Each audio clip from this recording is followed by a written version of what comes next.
नमस्कार दोस्तों, जैसे कि हमने पहले भाग में देखा था कि पांडव अज्ञातवास के समय कौरवों से छिपकर बर्बरीक की गुफा में छिप जाते हैं। यह सब दुर्योधन का एक सैनिक गुप्तचर देख रहा होता है और यह सब बात वह दुर्योधन को जाकर बता देता है। उसके बाद दुर्योधन अपनी कुछ सेना और कर्ण के साथ गुफा की ओर बढ़ते हैं। तो जैसे ही वह गुफा के वहाँ पहुँचते हैं तो उनका सामना बर्बरीक से हो जाता है। तो वह बर्बरीक को बोलते हैं कि आप मेरे रास्ते से हट जाइए, मुझे इस गुफा के अंदर जाने दीजिए। तो बर्बरीक उनको अंदर जाने से मना कर देता है।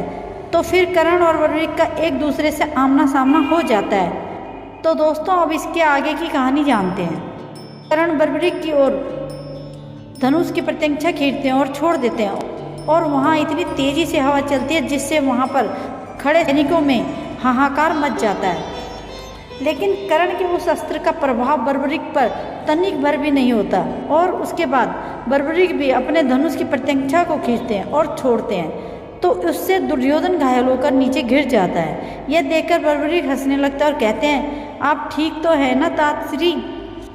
इसे दुर्योधन को बहुत गुस्सा आता है और वह कर्ण को बोलते हैं, इस बालक को यम के पास पहुंचा दो। तब कर्ण बर्बरीक पर ब्रह्मास्त्र चला देते हैं। बदले में बर्बरीक भी अग्नि अस्त्र चला देते हैं और दोनों के अस्त्र टकराकर नष्ट हो जाते हैं। ऐसे ही दोनों में घमासान युद्ध चलता रहता है। दोनों ही वीर एक दूसरे पर भयानक दिव्य अस्त्रों का प्रयोग करते हैं, लेकिन दोनों में से कोई भी परास्त नहीं होता। तब बर्बरीक अपने दिव्य अस्त्रों का आह्वान देते हैं और बोलते हैं, इस अस्त्र को कोई भी नहीं रोक सकता। लेकिन बर्बरीक अपना दिव्य अस्त्र कर्ण के बजाय दुर्योधन की ओर छोड़ देते हैं और महारथी कर्ण अपने द्वारा उसे रोकने का प्रयास करते हैं, पर उसे रोक नहीं पाते। यह देखकर महारथी कर्ण स्वयं दुर्योधन के सामने आकर खड़े हो जाते हैं। फिर जब वह दिव्य अस्त्र कर्ण से टकराने वाला ही होता है तभी उनका दिव्य कवच प्रकट हो जाता है। टकराकर वह अस्त्र नष्ट हो जाता है। यह देखकर बर्बरीक को आश्चर्य होता है और वह मन ही मन सोचते हैं, यह कैसे संभव हो सकता है। इस दिव्य अस्त्र को तो केवल इंद्र का वज्र ही रोक सकता है। तब बर्बरीक क्रोध में आकर भगवान शिव का स्मरण करके अपने तीनों अमोघ शक्तिशाली बाणों को महारथी कर्ण पर छोड़ने वाले ही होते हैं। इतने में ही वहाँ पर श्री कृष्ण जी आ जाते हैं और वह बर्बरीक से कहते हैं, पुत्र तुम उनके मार्ग से हट जाओ और जो भी भ्राता दुर्योधन देखना चाहते हैं उन्हें देखने दो। तब दुर्योधन और कर्ण अंदर जाते हैं, लेकिन वहाँ पर उन्हें कुछ नहीं मिलता क्योंकि भगवान श्री कृष्ण ने अर्जुन को अपनी माया से अदृश्य कर दिया था।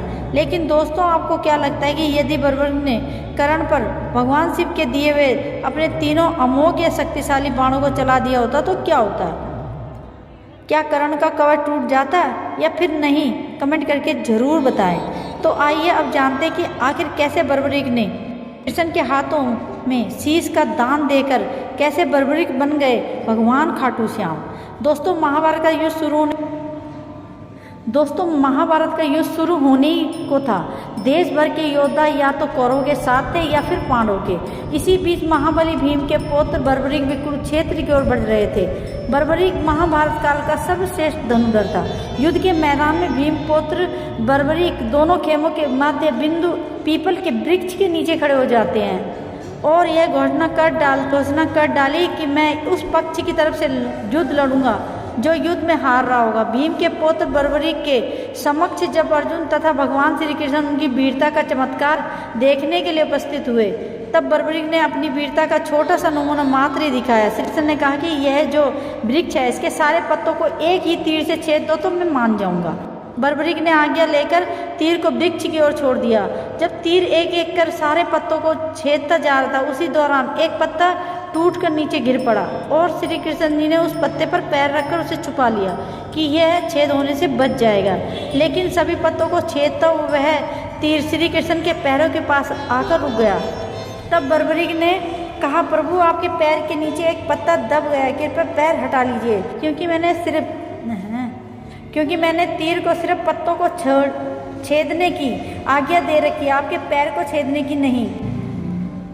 भगवान श्री कृष्ण ये बात जानते थे कि बर्बरीक प्रतिज्ञावश हारने वाले का साथ ही देगा। यदि कौरव हारते नजर आए तो फिर पांडवों के लिए संकट खड़ा हो जाएगा और यदि जब पांडव बर्बरीक के सामने हारते नजर आए तो फिर वह पांडवों के साथ देगा।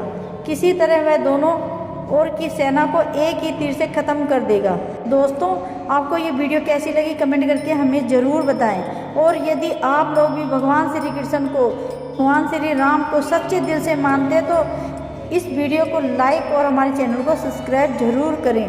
थैंक यू सो मच दोस्तों।